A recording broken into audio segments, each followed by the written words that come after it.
Comment un coup de vent a-t-il emporté le pilote de cerf-volant? Santé!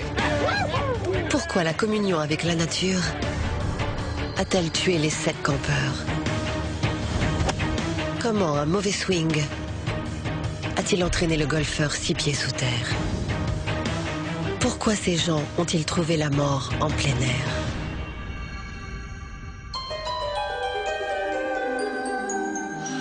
La mort frappe de bien des manières différentes, plus qu'on ne saurait l'imaginer. Certains décès sont brutaux et violents. D'autres sont lents et méthodiques. Mais quelle qu'en soit la cause, il est toujours possible d'expliquer pourquoi un individu s'effondre, victime d'une mort subite.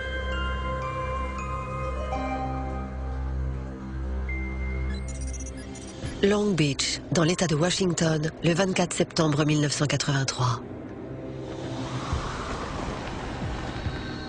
Voici Ken Dalligan. Il adore les cerfs-volants. Alors les gars? Super! Et pas seulement les modèles ordinaires, mais aussi les cerfs-volants acrobatiques, capables d'effectuer des manœuvres époustouflantes. Ce jour-là, il teste les conditions de vent, car il veut réaliser une cascade que personne au monde n'a encore tentée. Le concepteur de cerfs-volants Scott Skinner nous explique de quoi il s'agit. Il essayait d'établir le record du plus grand cerf-volant du monde, c'est-à-dire avec la plus grande surface de voilure. Il voulait établir un record qui ne pourrait pas être battu. Très bien les gars, c'est le moment. Et pour établir ce record, Ken et son équipe ont construit un cerf-volant immense. 1300 mètres carrés de nylon indéchirable. C'est bon les gars, allons-y. Le cerf-volant est tellement grand qu'il doit être arrimé à 2 camions-bennes remplis de sable. C'est presque la taille d'un terrain de football. C'est vraiment énorme. C'est très grand, il va falloir beaucoup de force. Levez-le bien haut. Pour faire voler un cerf-volant de cette dimension, Ken a choisi une voile très spéciale. C'est ce qu'on appelle un parafoil. Une voile à 4 côtés sans armature. Elle est constituée de centaines de cellules souples qui se gonflent au vent, permettant ainsi au cerf-volant de s'élever dans les airs. Cette structure tridimensionnelle n'a besoin que de vent. Il faut que la voile s'ouvre autant que possible. Le problème, c'est qu'il ne faut pas seulement du vent. Essayons de faire décoller ce cerf-volant. Il faut un vent parfait. C'est un défi de taille, selon le physicien Louis Bloomfield. Pour faire voler ce genre de cerf-volant, il faut la bonne vitesse de vent, à savoir entre 15 et 30 km/h. 3, 2, 1. Il faut que l'air s'écoule de manière homogène. Le cerf-volant doit s'élever d'un coup. Le flux d'air doit être uniforme. Les équipiers de Dalligan doivent soulever le cerf-volant exactement au même moment, en espérant que le vent sera suffisant. Mais ce jour-là, Dame Nature ne se montre pas très coopérative. Cela fait maintenant 7 heures qu'ils s'escriment. Et ils sont épuisés. Merci les gars. Faites une pause. Tout le monde déplorait le manque de vent. Il ne se passait rien. Mais Ken ne s'avoue pas vaincu. Il s'éloigne pour réfléchir à une stratégie. C'est à ce moment précis qu'arrive le parfait coup de vent.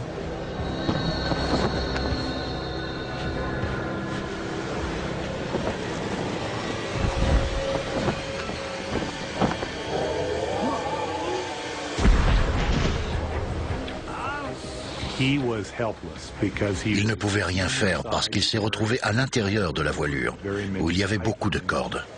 Une fois qu'il a été pris dedans, il ne pouvait plus se libérer. La voile s'est gonflée instantanément. Il n'y avait personne aux alentours pour l'aider. Ses pieds ont été pris dans le cordage et il s'est envolé. Le cerf-volant s'élève à 30 mètres dans le ciel. Si la voilure avait la superficie d'un terrain de football, les forces ascendantes sont énormes. Des milliers de kilos. Si on les exploite correctement, elles peuvent arracher des arbres de terre. Oh mon Dieu! Il ne pouvait rien faire. Une fois la voile gonflée, le cerf-volant s'est envolé. Les équipiers de Ken ne peuvent que regarder, impuissants. Ils n'avaient aucun moyen de le faire redescendre rapidement. Il était pris au piège. Ken réussit à détacher ses pieds. Mais la bataille est loin d'être gagnée. Les vents sont trop puissants.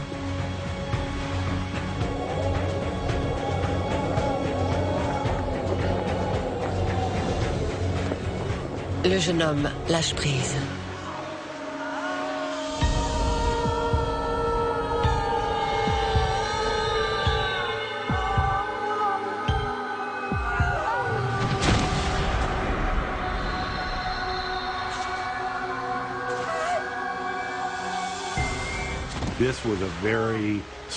C'est un drame consternant qui donne à réfléchir.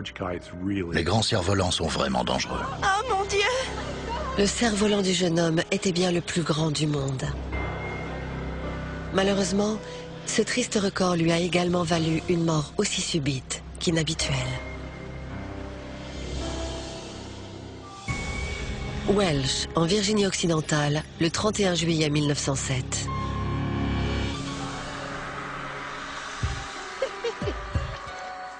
Voici Red Topham. Il part en randonnée avec ses amis. Leur programme est simple. Trouver un point d'eau et écluser quelques bières. En marchant dans ces bois, on peut laisser de côté tous ses soucis. Sauf un. Le mocassin à tête cuivrée. Ces montagnes en regorgent.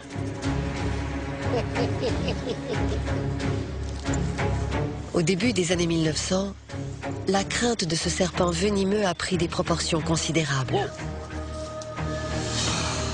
Ce n'est qu'un bébé. T'as pas peur d'un bébé, Red?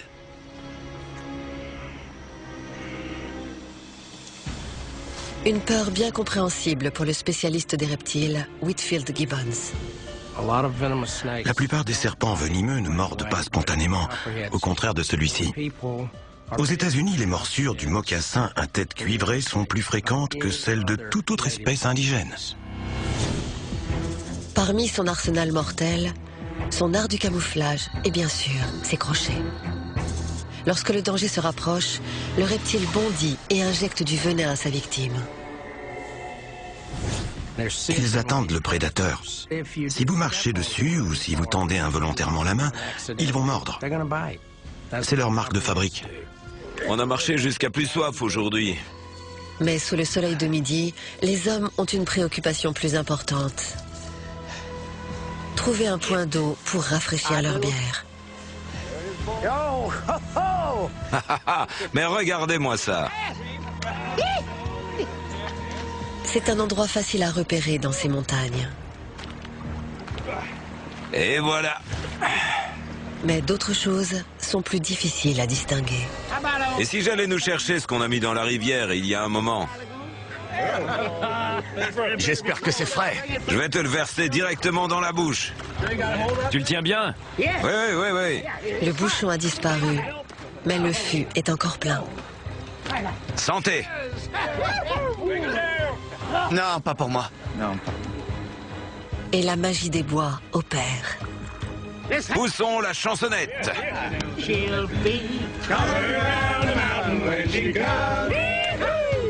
Les effets de la bière fraîche ne tardent pas à se faire sentir.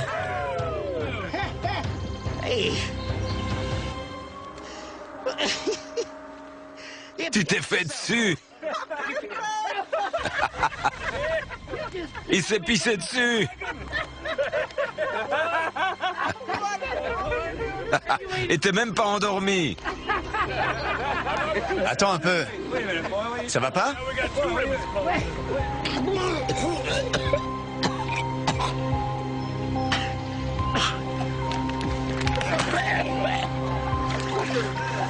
Mais soudain, la fête est finie.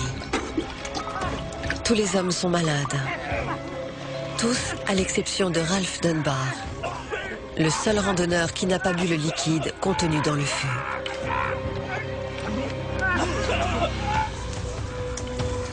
Il doit absolument aller chercher de l'aide, et vite.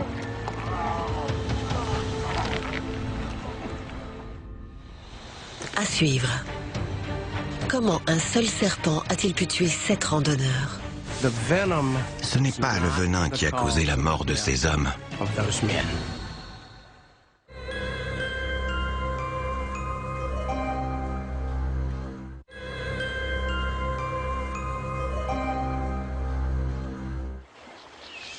8 hommes sont partis en randonnée dans les montagnes de Virginie occidentale. Santé! 7 d'entre eux sont sévèrement malades après avoir bu de la bière. Non. Le seul randonneur encore valide, Ralph Dunbar, n'a rien bu. Quand il revient sur les lieux avec un médecin, seuls 2 de ses amis respirent encore. Tous les autres sont morts. Ça va?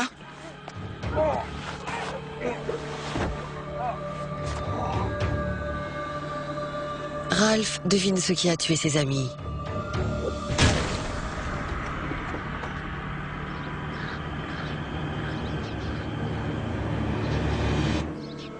C'est un serpent venimeux. Ces hommes n'avaient aucune chance.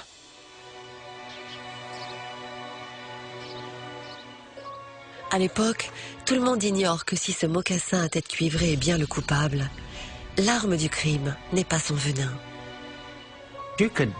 On peut boire le venin d'un mocassin à tête cuivrée. On peut l'ingurgiter, ça ne fera aucun mal. Le venin doit être injecté, tout comme un poison doit être ingéré. Donc, ce n'est pas le venin qui a causé la mort de ces hommes. Si ce n'est pas avec son venin, comment le serpent a-t-il tué les 7 randonneurs? Whitfield Gibbons a une théorie. Selon moi, cette bière venait d'un entrepôt dans lequel il y avait des rats. Et à l'époque, on tuait les rats avec de la strychnine. La strychnine est un alcaloïde très toxique, comme nous l'explique le docteur Marla Shapiro.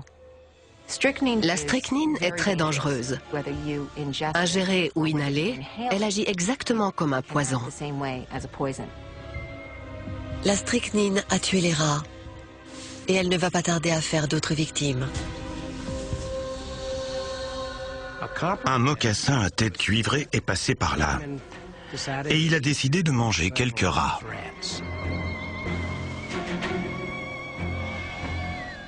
Après leur repas, ces reptiles cherchent un endroit pour digérer, et ils vont se cacher pour ne pas se faire repérer par les prédateurs. Et il n'y a pas de meilleur endroit pour se cacher qu'un fût de bière sombre et vide. Ils ne l'ont sans doute pas remarqué quand ils ont versé la bière dedans. Le mocassin à tête cuivrée est mort. Et lorsqu'il s'est décomposé, la strychnine s'est mélangée à la bière que ces hommes ont bu. Santé! L'effet est instantané. Elle désactive les produits chimiques qui contrôlent nos muscles. Cela peut se traduire par des spasmes laryngés qui empêchent de respirer. Les muscles se tétanisent, le cœur aussi.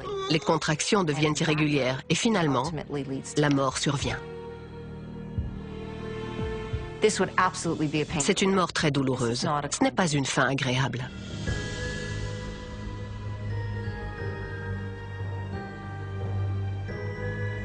Sept hommes en pleine santé voulaient profiter d'une randonnée dans les bois. Aucun d'entre eux ne pouvait prévoir que cette promenade les mènerait droit vers une mort aussi subite qu'inhabituelle.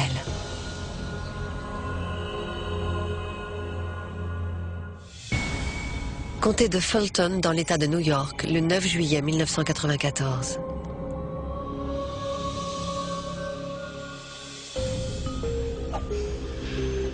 Jeff Bain adore jouer au golf avec ses amis. C'est un compétiteur passionné.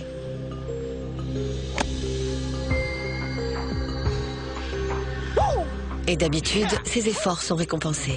Joli. Aujourd'hui, son swing est presque parfait.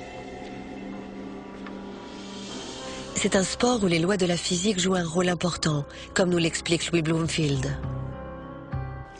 Quand vous jouez sur du gazon et que vous frappez la balle correctement, deux choses passent du club de golf à la balle. La première, c'est la quantité de mouvement et la seconde, c'est l'énergie. Donc, quand vous frappez la balle correctement, elle récupère une grande partie de la quantité de mouvement et de l'énergie transmise par le club et elle s'envole. La vie est belle. Jeff poursuit sur sa lancée.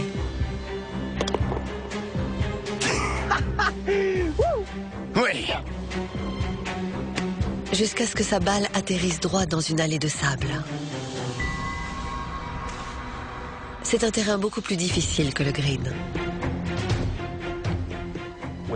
Quand la balle est enterrée dans le sable et que vous la frappez avec le club, c'est le sable qui va récupérer une bonne partie de la quantité de mouvement et de l'énergie. Ce qui signifie que la balle ne peut pas aller bien loin. Et celle de Jeff ne va nulle part.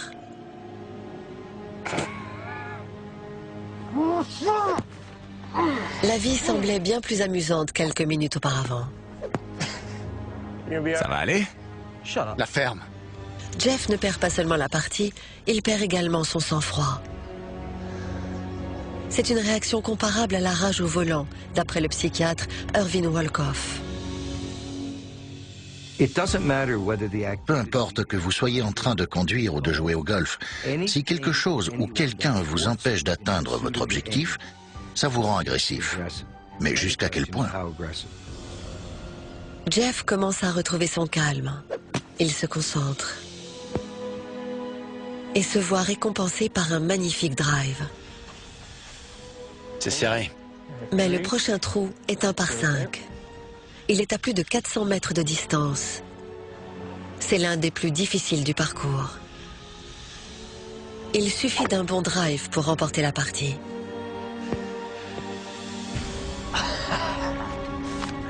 À toi.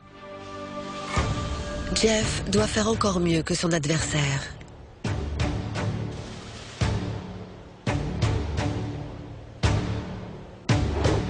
Il donne tout ce qu'il peut. Mais il n'obtient pas le résultat escompté. En fait, ça ne pourrait pas être pire. La rage du jeune homme atteint son maximum. Il a besoin de la déverser sur quelque chose. Il cherchait un objet sur lequel il pourrait frapper, qui pourrait se briser. Peut-être pour faire du bruit, peut-être pour le casser. L'important, c'était de punir le diable et de transférer sa rage sur le banc. Et c'est là que le drame est arrivé. La force du coup brise le club en deux. La vitesse du club avant de heurter le banc était de 80 km/h. Mais si vous concentrez cette énergie sur une petite partie du club, vous en avez suffisamment pour faire voler le morceau cassé. Non pas à 80 km/h, mais à 150 ou même à 300 km/h. Et ça peut faire de sérieux dégâts.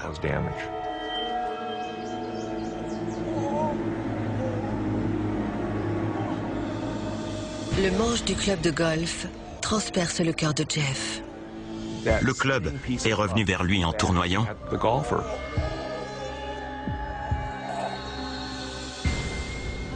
Et l'a tué. Jeff Bain voulait faire des miracles avec son swing. Sans savoir que pour lui, la partie se terminerait par une mort aussi subite qu'inhabituelle.